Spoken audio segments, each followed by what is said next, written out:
starting. All attendees are in listen-only mode. Good afternoon and welcome to our webinar with Susan Fowler. Susan and I are so excited to learn and grow with you today, and I'm so glad that you're here. As we're getting started, I would love to help you get familiar with the GoToWebinar technology. Later in the call, we're going to take your questions and we're going to share some answers from Susan's content. And you're going to need to use the question panel. So I would love to invite you to try out the question panel right now.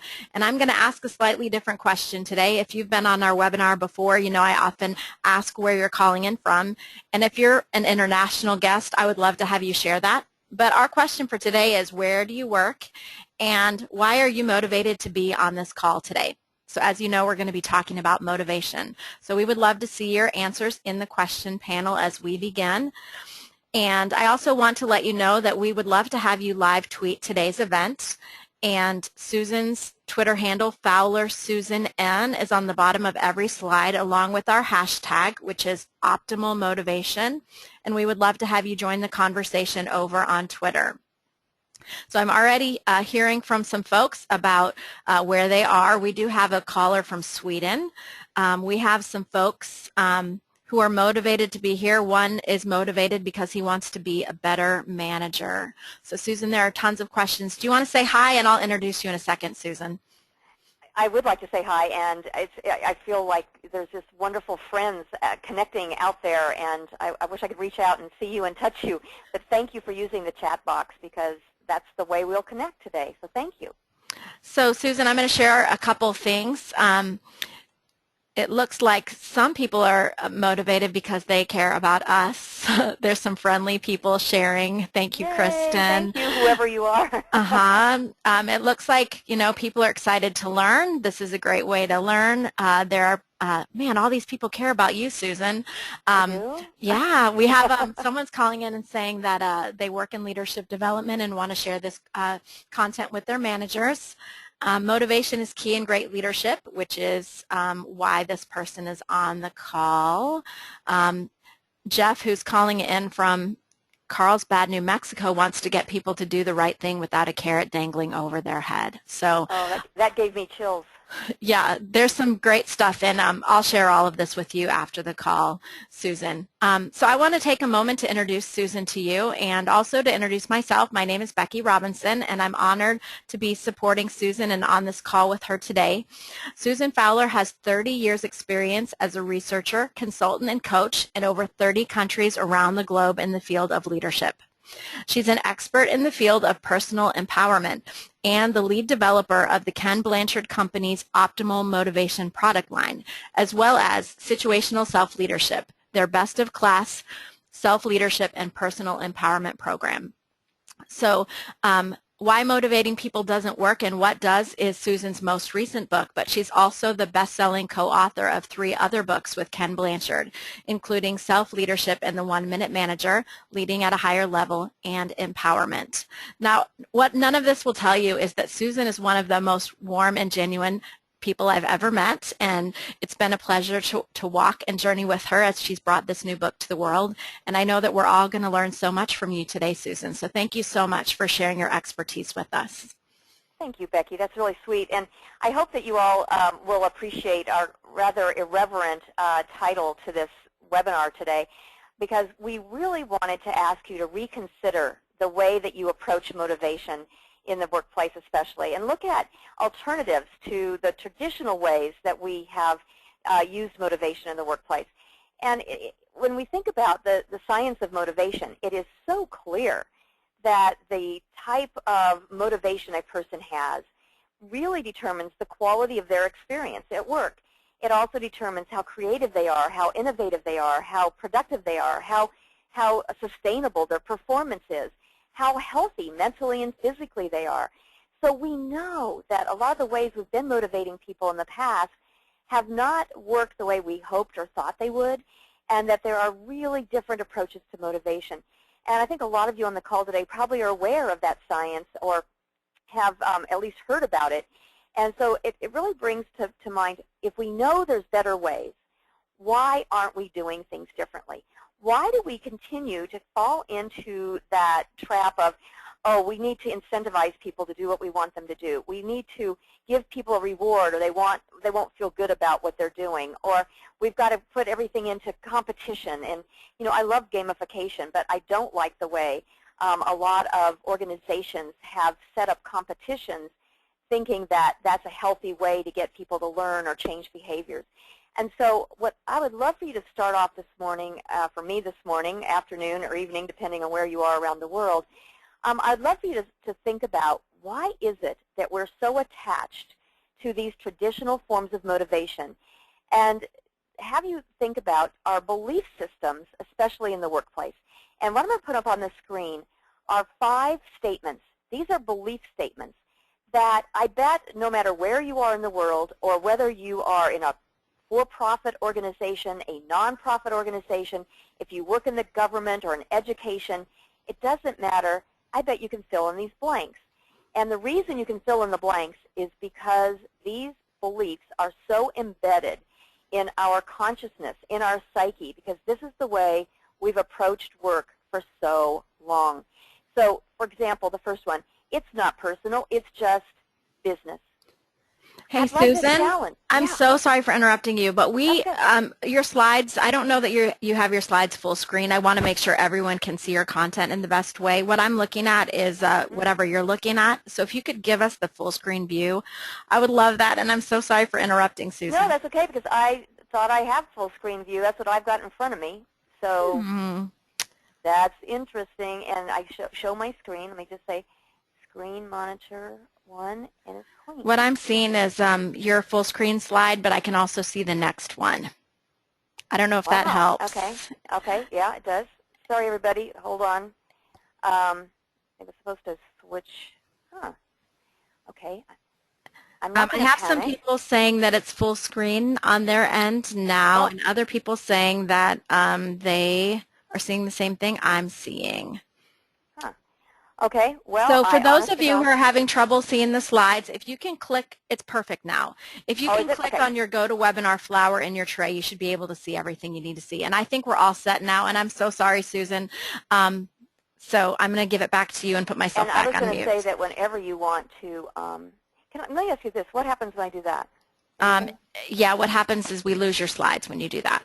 I'm not going to do that then. No, so, perfect. All right. Okay. It's absolutely perfect now. Good. Thank you. Sure. So, and by the way, interrupt me anytime. If we think about this statement, it's not personal, it's just business. Where did we get that? I would love for any manager who is giving information to someone about their performance, about their giving them feedback about how they're doing in the workplace, about promotions or raises, that's not personal in some way. So what we say is it's not personal. I'd love to just challenge that idea.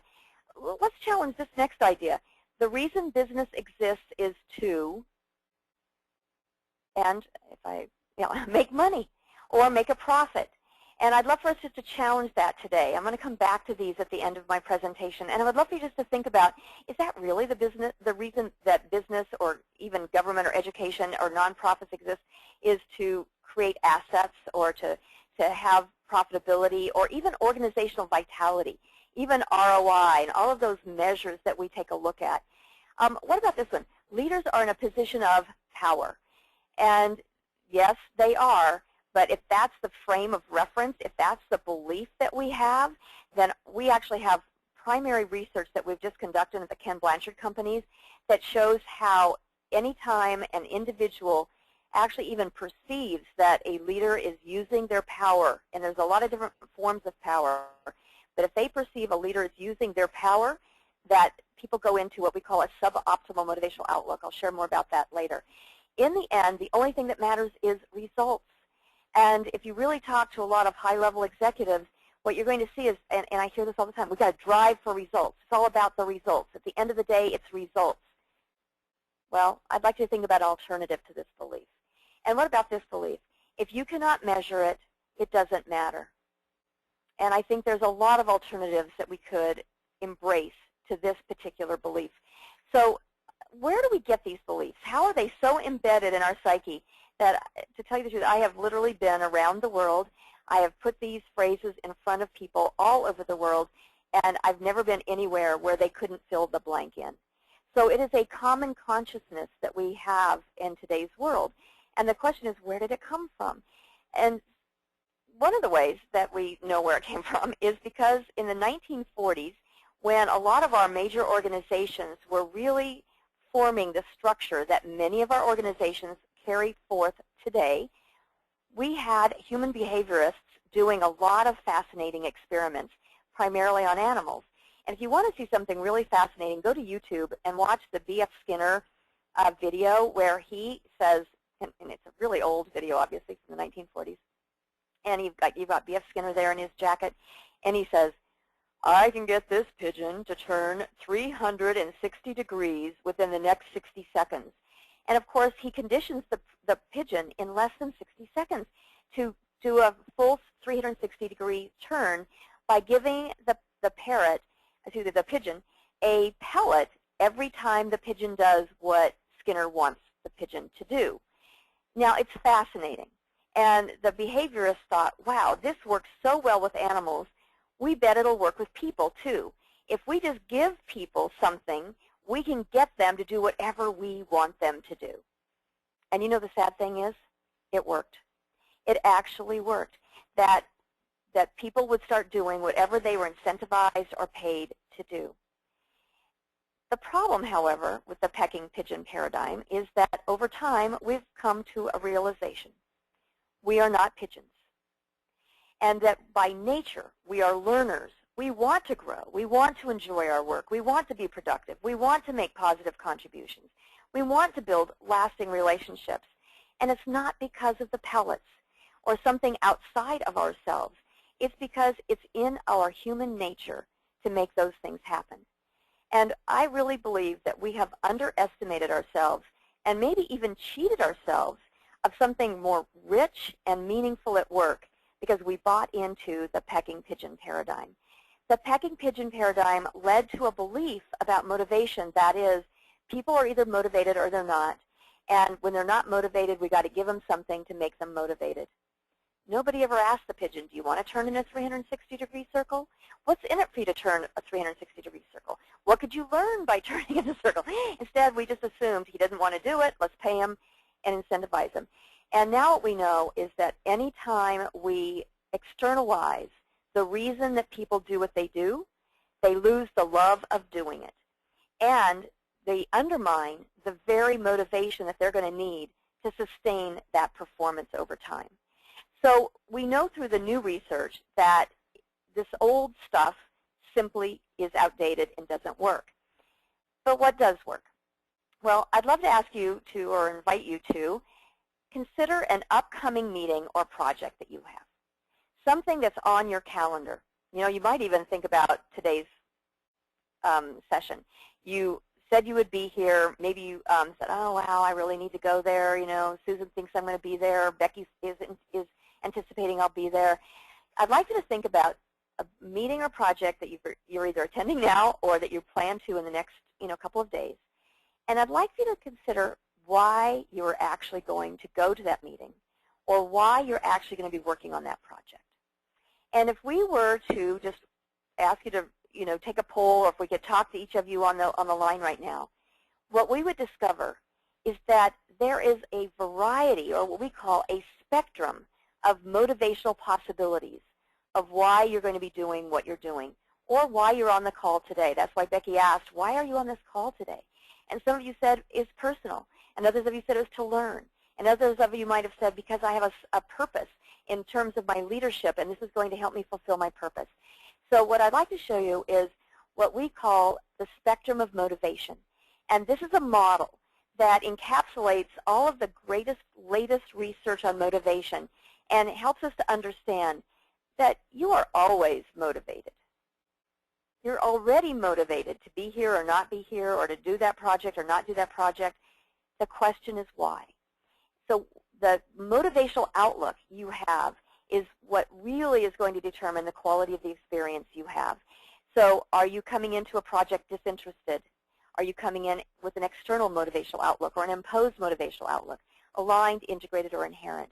And each of these motivational outlooks has special characteristics and an emotional or an affective component to them that you could start to understand and that you could start to notice and observe.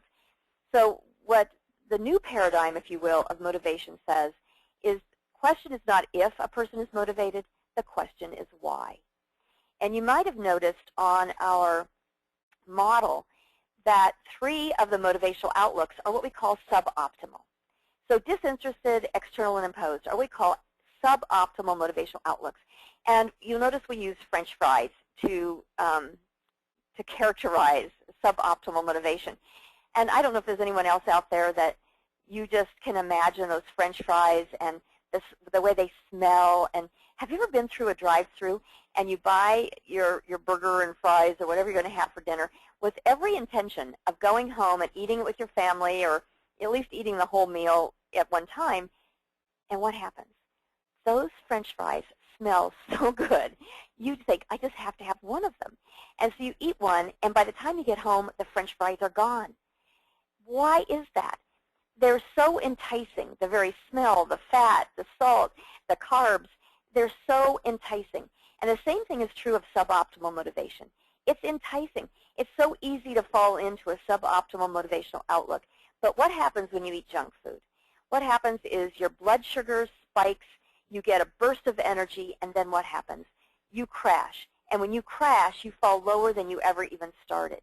And so what we know about suboptimal motivation is that it's enticing. It's something that we think, oh, wow, I want that reward, or I want that, that incentive. Or if you're an imposed motivational outlook, what you want is you want freedom of fear. It's like you feel imposed, like I have to do this. I'm afraid of what's going to happen if I don't do it. I have to do this, or so I'm going to disappoint someone, including myself. We oftentimes impose on ourselves. So what happens when we have these suboptimal motivational outlooks is they may work for a short period of time, but they rarely, if ever, work in the long term. And even if people sustain performance over time, which is rare, with a suboptimal motivational outlook, there's a price to be paid in terms of mental and physical health. And what organizations are now realizing is that there are more mental disability claims than physical disability claims. And if we really looked into it, we'd probably notice that a lot of the physical disability claims that come from safety accidents, injuries on the job, is because of a mental condition or a lack of a positive attitude around safety or around not being fully present at work. And so a lot of the physical disabilities are really the result of people having suboptimal motivational outlooks as they go about doing dangerous work. So we've learned so much about that, and what we really want to encourage ourselves and others is to say, wow, what would it take to be optimally motivated? Because optimal motivation is the health food of motivation. This is where we feel aligned with values, where we feel an integration with our sense of purpose, a deep sense of meaning, or where we just simply enjoy, inherently enjoy or have fun with what we're doing. So how can we have that experience? And it's not like you eat a salad and go, wow, I feel so good now that I've had this salad. I have this burst of energy from that salad. It's that you eat that salad and it changes the quality of the experience you have. You know that you've done something good for yourself. You have a deeper sense of joy or peace or calm. So, you know, people keep thinking that if you're highly motivated, that you have all this, you know, energy and you're jumping around. What I would really love for you to think about is that optimal motivation is about energy. It is about positive energy, but it's also about a sense of vitality. It's a sense of well-being that comes from within you and is deeply rooted and is extraordinarily satisfying. In fact, when studies have been done, and I'm going to show you a couple of statistics that are compiled from a number of different studies, and these were actually shared in some research articles in Harvard Business Review and last year, but there's thousands of studies on this, and that when people are seen to have an optimal motivational outlook, where they have that positive energy, vitality, and positive well-being, they are more likely to deliver productivity 31% higher productivity. They will demonstrate 3 times higher creativity on the job. They are 10 times more engaged by their jobs. They generate 37% higher sales, and they are 3 times more satisfied with their jobs. Now, the thing that I find really encouraging about these kinds of statistics and about the research on people who have an optimal motivational outlook is that it's not due to one major significant emotional experience in your life. It's not getting that big promotion, or it's not getting the corner office, or it's not winning Employee of the Month award. These kinds of statistics come from the frequency of moment-to-moment, day-to-day experiences of optimal motivation. In other words, if you're going to pick up the phone and you have a feeling of dread as you go into a phone call, that's not optimal motivation. You're doing it for a different reason. If you're going into a meeting. So the more often during the day you have optimal motivation experiences, the more likely you are to have these types of results.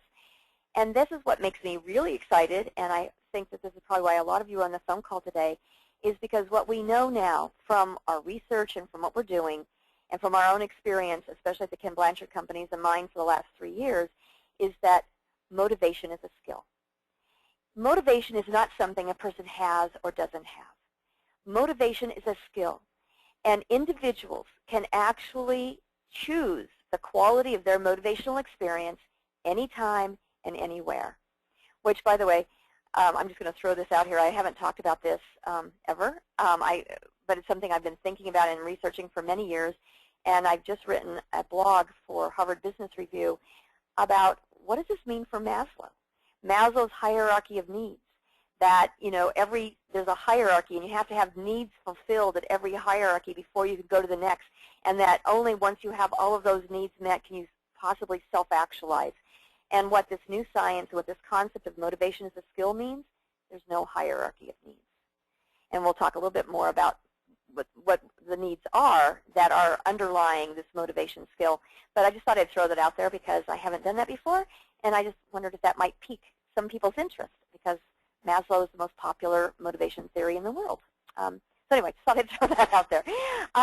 So motivation is a skill, and here's what we say the skill is. The skill is to shift from a suboptimal motivational outlook to an optimal motivational outlook. That's the skill. Now, here's the thing about motivation being a skill, and the skill is from shifting from suboptimal to optimal. We can teach people how to do that. We can teach it, we can nurture it, people can learn it, they can sustain it. But what does that mean for the leader? Well, it means a leader cannot motivate anyone. And yet we've been holding leaders accountable for motivating people for years. So we've been holding managers accountable to do something they can't possibly do. So I'm hoping that some of the leaders out there, Jeff and others of you that wrote in and said you're hoping that you want to be a better leader when it comes to motivation. Maybe this is a relief. You can't motivate anyone. But what you can do is really shape an environment where it's more likely for people to experience optimal motivation. So what does that look like? Well, let me just share with you part of what we teach as the skill of motivation. And it's actually a set of what we call micro skills, or 3 lesser skills that make up the skill of motivation. And that is for an individual to be able to identify their own current motivational outlook, or as a leader to have the skill to be able to help the person understand and identify what their current motivational outlook is. And then, as an individual, to shift to an optimal motivational outlook, or to sustain or maintain an optimal motivational outlook. And if you're a leader, for you to be able to facilitate a person's shift, and then to be able to reflect on what's just happened. Because as we're going to see, the reflecting process is actually what makes a lot of the new science so exciting, because it means that you can sustain your optimal motivation. So this is what we're teaching people, and I'd like to just give you a couple of hints and tips today that maybe after this webinar today, you'll actually be able to start shifting some of your own motivational outlooks on some of the different projects or meetings or phone calls that you have today or for the rest of the week. So what we know is that if you want to shift your motivational outlook, we've got two axes on this model. If you look at the horizontal axes, psychological needs, this is the heart of your motivational outlook. So one of the things that Maslow had right was thinking that needs and motivation, that there's a real correlation there, that there's a significant connection between what you need and how you're motivated or why you're motivated. The problem is that he had those needs in a hierarchy. What Edward Deci, Richard Ryan, and a lot of the wonderful researchers in the field of self-determination theory have been able to identify are three psychological needs that every human being has, regardless of gender, generation, culture.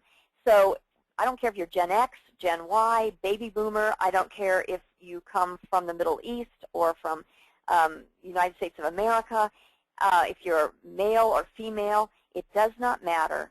We all have these psychological needs for autonomy, relatedness, and competence. And to the extent that these psychological needs are being satisfied, we are optimally motivated. When these psychological needs are eroded or undermined, we are suboptimally motivated. So let's take a look at what we mean by these three psychological needs. And what you're going to see on your screen is a baby, because you don't even need the research to understand that we all have these psychological needs basically out of the womb. So I don't know if they're learned or acquired, but self-determination theory says that they're foundational, that they are so much a part of who we are that we don't even think about the need, it just exists, and that it's difficult to get any deeper than these three needs. So the first need is for autonomy, and the reason that we show a little baby with a spoon is anybody who's ever tried to feed a baby, that baby's hungry, but what does he want to do? He wants to feed himself. He wants to determine when that food goes into his mouth. And even if he's hungry, sometimes you're bringing that spoon up to his mouth, and he'll do what? He'll turn his head. That's why almost every single baby picture I've seen when baby is feeding has a smear of carrots right across their face, or they shut their mouth. The other thing they try to do is grab the spoon. So autonomy is our perception that we have choices, that something isn't just being done to us, that we are choosing.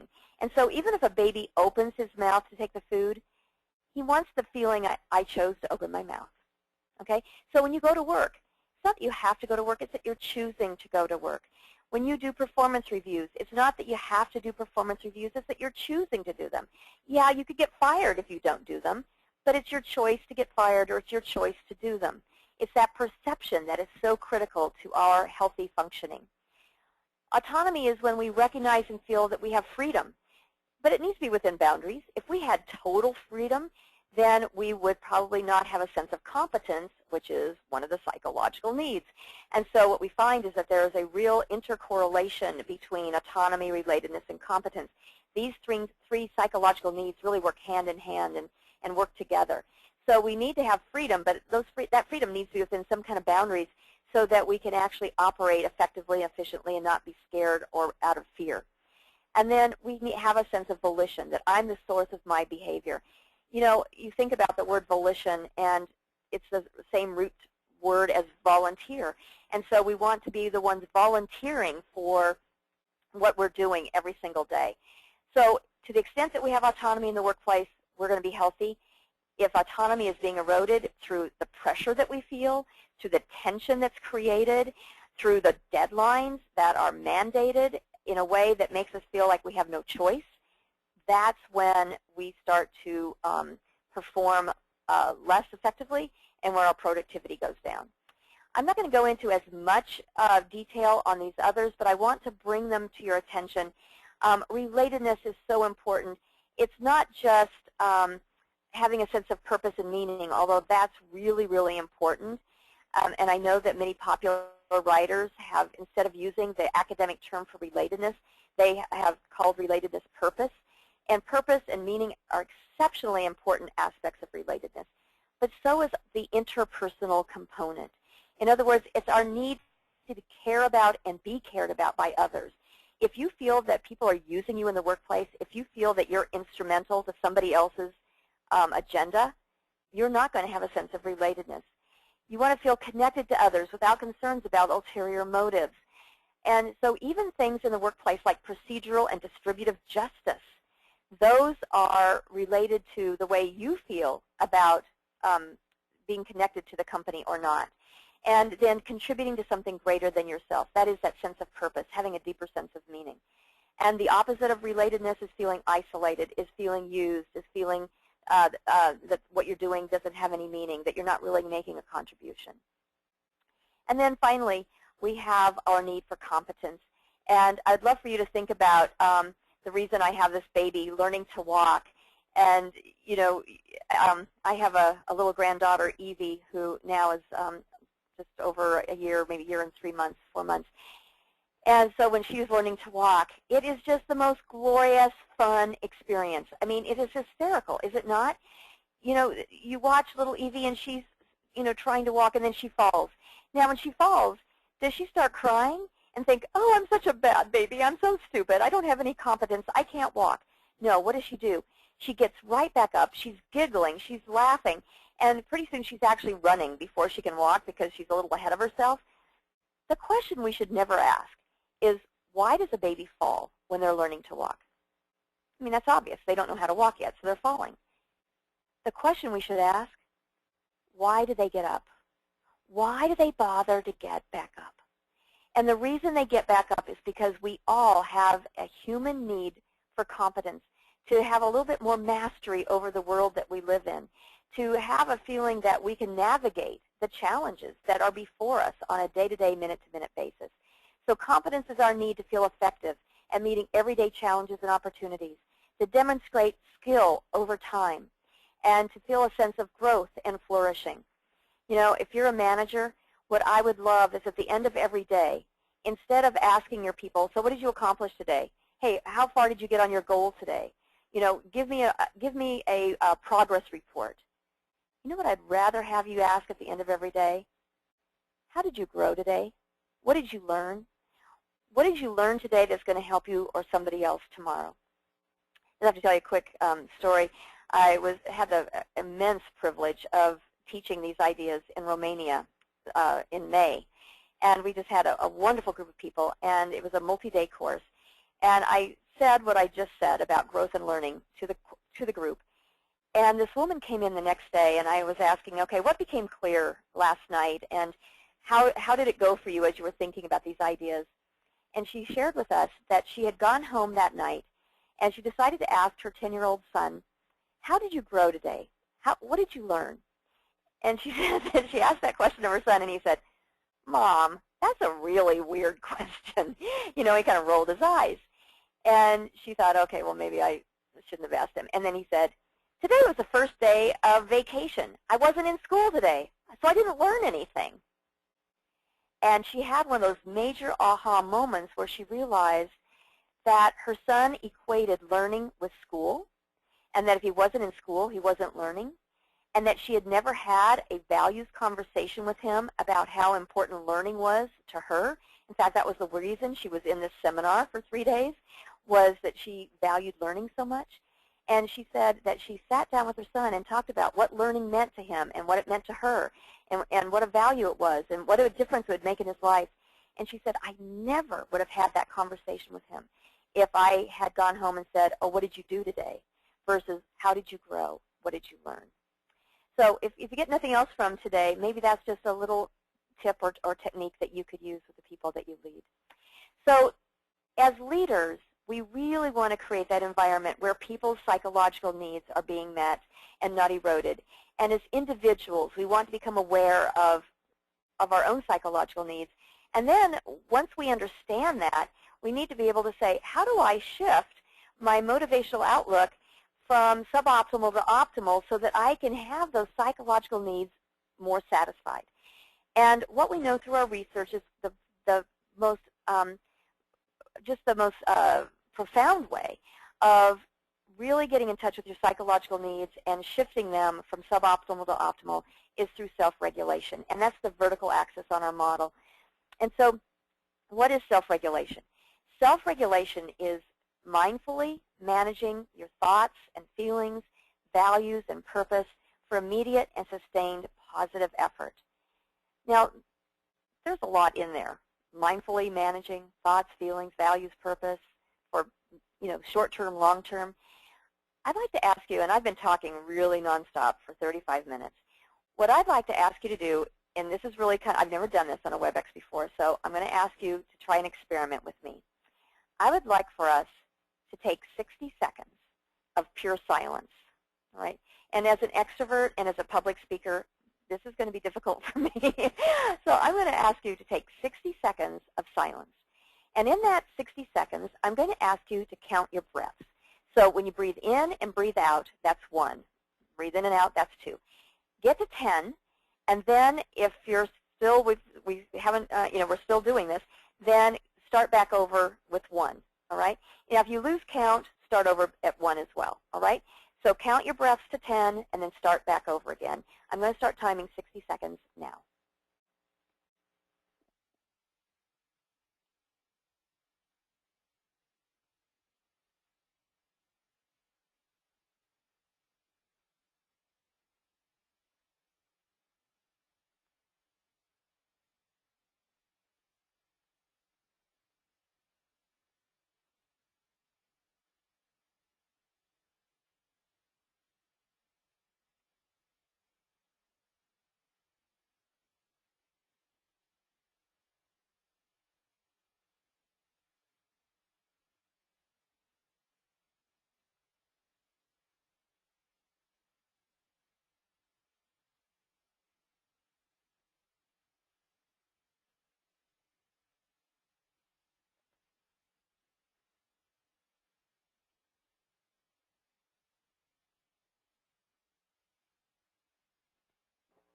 Thank you for doing that. Now, why did I ask you to do that? I asked you to do it because what you just had an opportunity to do for 60 seconds was to practice one of the most profound shifting strategies, self-regulation strategies, and that is promoting mindfulness. So what we've been able to identify are 3 shifting strategies for self-regulation. We call them the MVPs of self-regulation. And promoting mindfulness is by far the most ready access to your psychological needs that you can possibly have. That Kirk Warren Brown has done some fascinating research on mindfulness, and what he finds is there's literally a direct correlation between the more mindful you are and the more likely you are to experience autonomy, relatedness, and competence. And in the neuroscience, what we're finding is that mindfulness and those 3 psychological needs actually occupy the same part of your brain. So when you practice mindfulness, if all it is 60 seconds, then you are more likely to be experiencing your psychological needs and optimal motivation. What's also really interesting about that little 60 seconds is to ask yourself what happened, okay? Because mindfulness is about being present in the moment. So as you were doing that, were you listening to your breath and following your breath, or did you start noticing that the dog was barking, or that there was static on the line, or that there was a car alarm going off in the parking lot? What were you noticing and being aware of? And then also, did you happen to pass judgment? Did you happen to say, I hate this kind of stuff. I'm just no good at this.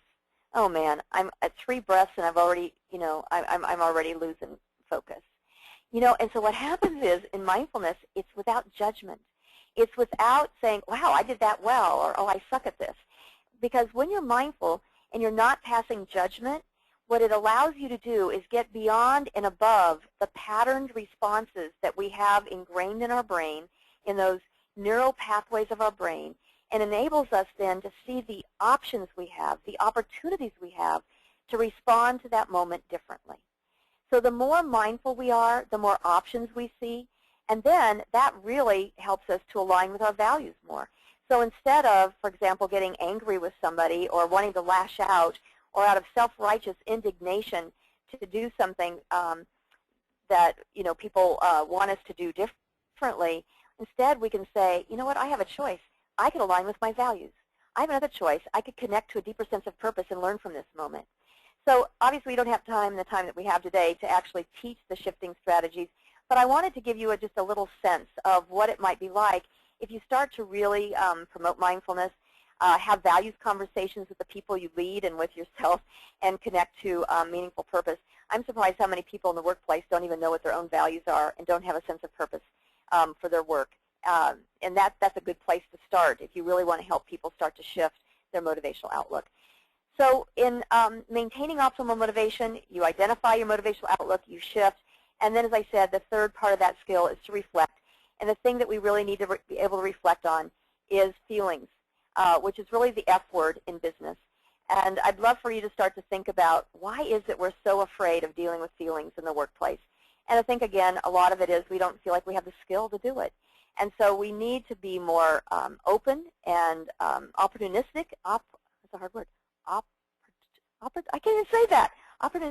Why can't I say opportunity? Opportunistic there. When it comes to taking advantage of the depth of meaning that can be found through feelings. So those are the three skills of optimal motivation. And when you're in touch with how you feel about the shift that you've made, it feels so good that you want more and more and more of it. So if we could start to have people and leaders really get in touch with people's feelings, then that little white line you see going up the model, energy, vitality, and well-being, people would say, wow, I'm really in touch with how I feel, the energy I have, the sense of vitality I have, my sense of well-being, and I want more of that. So when people have positive feelings, they want more of them. So before we get to our questions and answers, I just want to take a couple of minutes and share something that we think is pretty profound in terms of the research that we've done at the Ken Blanchard companies, and tying it to this whole idea of motivation. And that is the appraisal process. And we have white papers at the Ken Blanchard companies that you can get about this appraisal process. Also in my book, the first chapter, I talk about this, and I think it's really the essential thing to start to understand why motivation as a skill is so critical in your workplace. So as I said, every time you pick up the phone or you're about to go into a meeting, you're already motivated. You already have a sense of motivation. So what we'd like to ask you to think about is that everybody is constantly appraising their experience. They're constantly appraising, do I feel safe or do I feel unsure? Do I feel nervous or do I feel positive? Am I confident or do I feel threatened?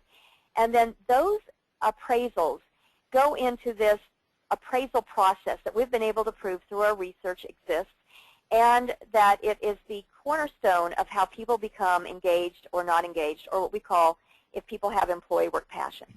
So what happens is you're appraising, I'm going to use you as an example, you're appraising, coming to a meeting or doing a project, and as you're appraising that, you have a cognitive and an emotional conclusion that you come to. And, or excuse me, let me say that differently. You come to conclusions cognitively and emotionally, all right? But by far, the way that you conclude things is through your emotions, how you feel about something. So again, why we need to have feelings in the workplace.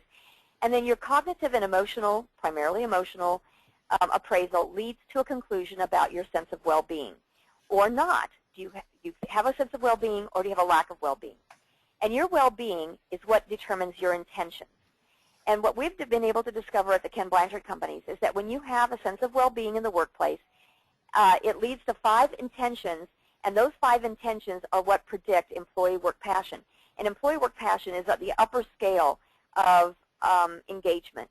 So I'm not going to go into the details of this, but what I would really love for you to see is this, that what most organizations are doing is measuring engagement or employee work passion at the end of the appraisal process, and then saying, wow, people aren't engaged, they're disengaged, how do we fix it?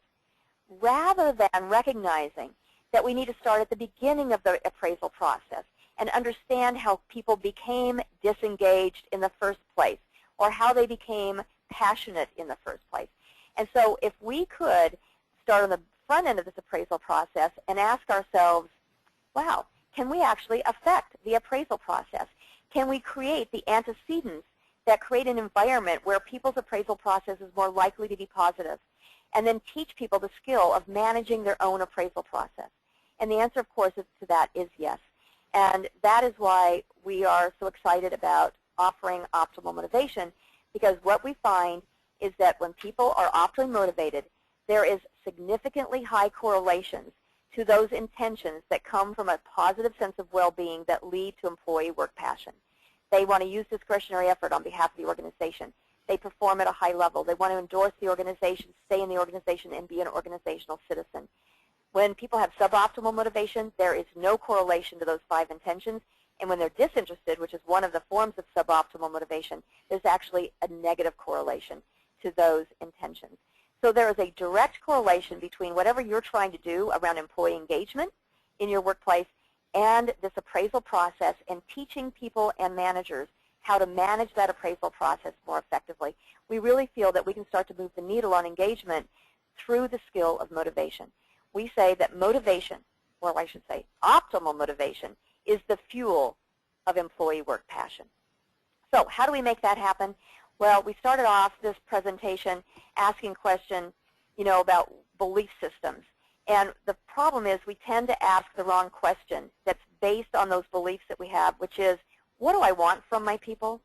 What if we could start to ask a different question that just has one letter different, but it has a world of difference to the people you lead? And that is, what do I want for my people? And if I really ask you what you want for your people, I bet that you would want a different set of beliefs than what we started off the presentation with. So instead of saying, if it's not business, it's not personal, it's just business, what if we were to say, if it's business, it is personal?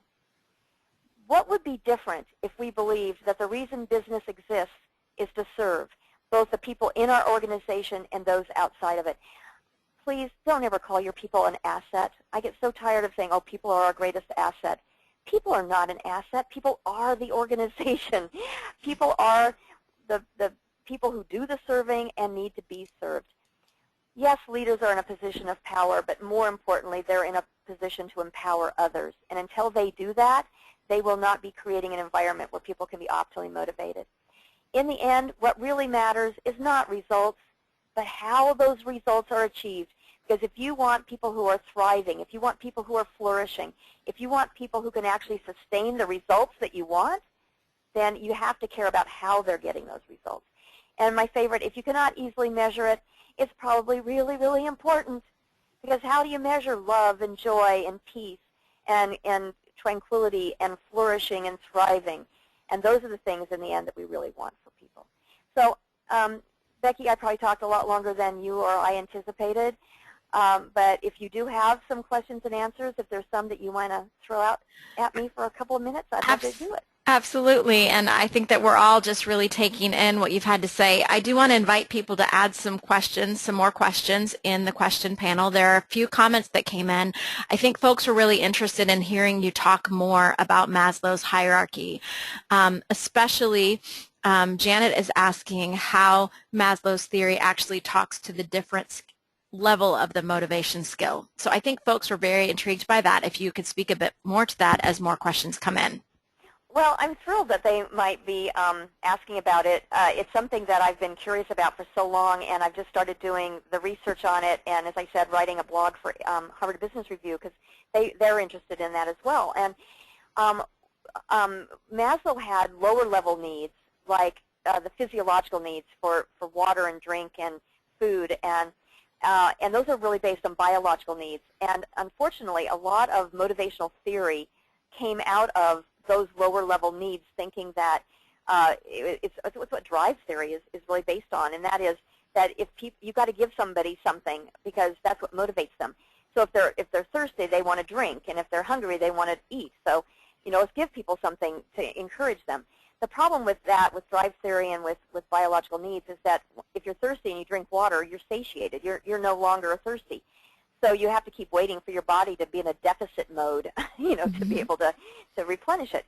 So so what happened is that there was those lower level needs, and then he had another lower level need around shelter and safety and security. And so what happened is that leaders and organizations kept thinking, wow, how can I possibly have self-actualized people, or how can I have people who are operating on their values, or how can I have people be excited about their work if they don't have these lower levels of needs met. And so a lot of energy, which is important, has been spent on, let's make our environment safe, or, pleasant. And I think that's important. So I'm not saying don't do that, but what happened is because leaders felt that there was a hierarchy, they paid attention to the lower level needs without recognizing that people could have higher level needs satisfied anytime. So yes, we need to have distributive justice and people need to be paid fairly, but let's be really clear. People can still find meaning in their work no matter how much they're getting paid. And we see that happening every single day. I just saw, which I was really behind on this, and probably you're going to go, well, Susan, you're behind on this. But I finally saw the documentary Searching for Sugar Man about Rodriguez, the singer-songwriter. I almost want to cry as I even just talk about it. It was probably one of the most effective documentaries. It won the Academy Award in 2012, which is why I say I'm behind. But it is such a beautiful example of a human being who finds such deep meaning and joy in doing what he does that, and I don't even want to give it away, but it's just the perfect example of what I'm talking about. So watch that. And it's a perfect example of why we now can really say Maslow's hierarchy. Maslow gave us some really good thinking. He gave us some really good ideas. The hierarchy was not one of them. And it's never been proven. It's got a lot of face validity, yet it's never been empirically proven, ever. That's helpful.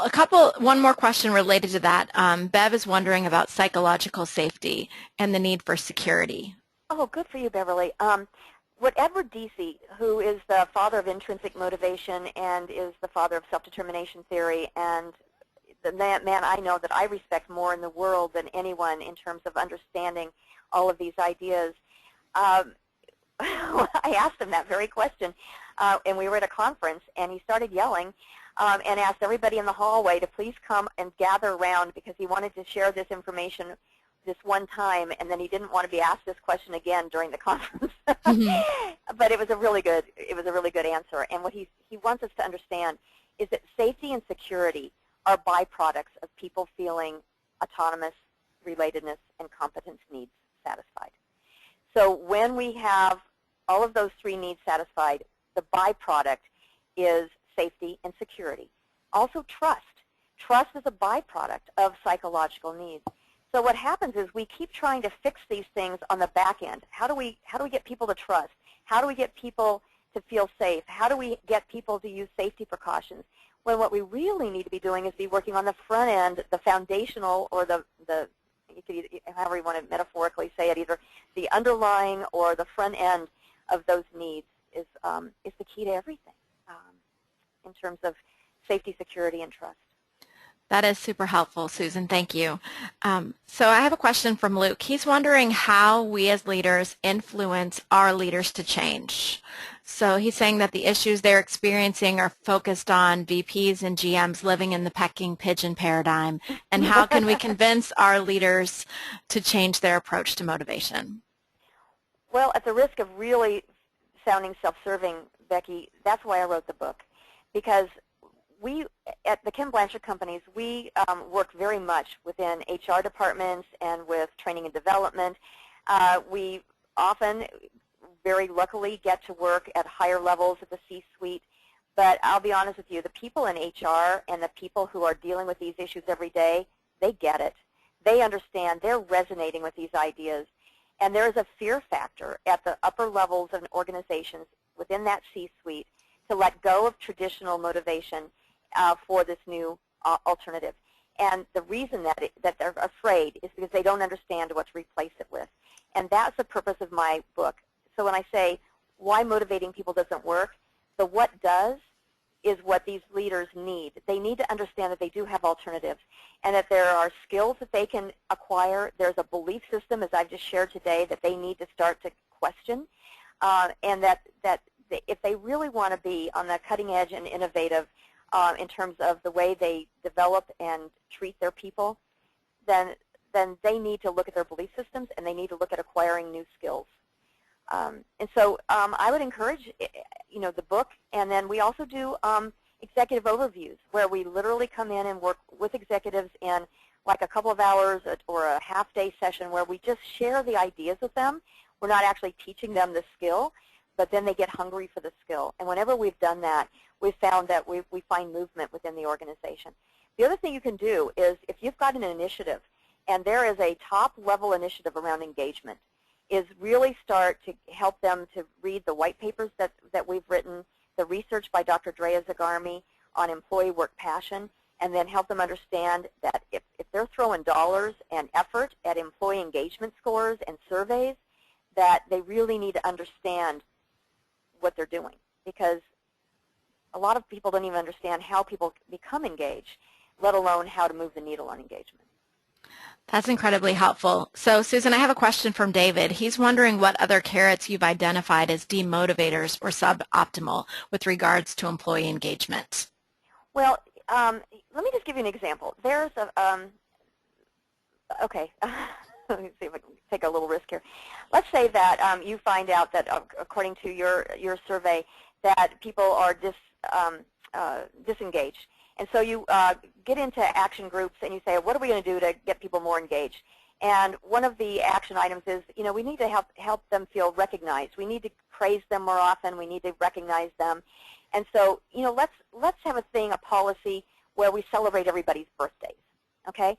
And so what happens is people are looking for these external ways to say, oh, how do we recognize and praise people? What we need to be able to say is, wait a minute, there's some people who don't even want you to know it's their birthday. And then as soon as it becomes something we have to do for everybody's birthday, everybody's lost their sense of autonomy around it, so you've just undermined a psychological need right there. And so what we really need to do is to say all of these little ideas, employee of the month, or let's have a competition and see who wins. What really drives me crazy, and the research is so clear around this, let's give people a mini iPad for losing weight. Whoever loses the most weight over the next period of time, they win a mini iPad or a cash prize. And what we know is every one of those things does not work. And not only do they not work mostly in the short run, they definitely don't work in the long run. And then they actually they ruin future efforts that you make. So I guess I could just go on and on and on and on about how we keep falling prey to the pecking pigeon paradigm without even recognizing it. Well, here's a follow-up question to that comes from Dick. He's wondering, is there a place for carrots in positions in the company that are paid at minimum wage? And so what are we assuming? So I guess I just would love for you to think about what assumptions you are making when you ask that question. So we're assuming that people who make minimum wage don't have the capacity to be motivated any other way than through money. And so if we can't give them the carrot, then heaven forbid we should help them to learn about their own motivation, about how they can find meaning in the work that they're doing.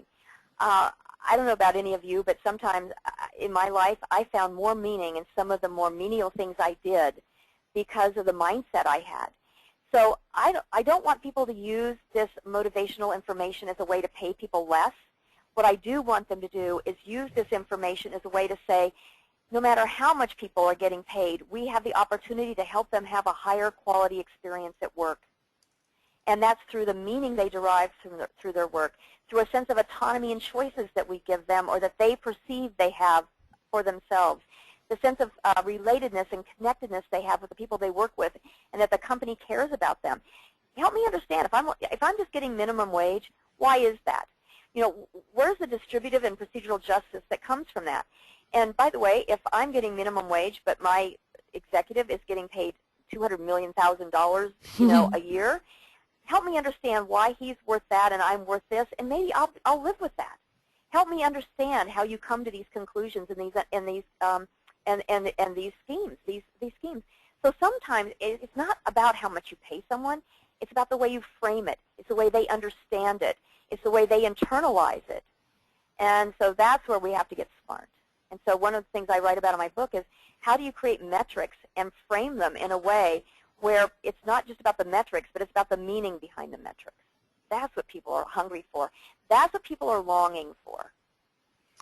That's so helpful, Susan. And unfortunately, we're out of time. So one of the things I'm going to do is share these questions with you that we did not yet get to, and perhaps you can use them as inspiration for a future blog post that you can share on SusanFowler.com. And I know you have a few closing comments. Well, I just really wanted to share this. This is a share graphic that Becky's group made for me. If you come to know the real story of motivation, you'll experience a shift in the way you live, work, and the way you lead. And for those of you that have executives that you would like to help shift, maybe the best way to do that is to be the best example you can be of an optimally motivated employee. So I just privileged to have you on the call today. I can't tell you what a optimally motivating feeling it is for me to share what I'm passionate about and have people willing to take an hour of their days to even listen. So from the bottom of my heart, I am so grateful. And we're getting tons of thanks. So thank you to those who have been sharing your appreciation in the question panel, and I'll share all of those comments with Susan later. Thank you to Rachel, who recognized that this content goes far beyond the workplace. And Susan, I'm sure you know that as well. A couple of things. We will be sending out a recording and some handout materials for you. We would love to have you connect with Susan at her website, susanfowler.com, where you can take a free motivational outlook assessment to learn more about how you're motivated in various areas. The other thing that I would encourage you to do is please buy the book, buy one, buy six, share them with your team, and learn more from that. And thank you so much for being a part of this event today, and we look forward to the next one. Have a great afternoon. Thank you, Becky.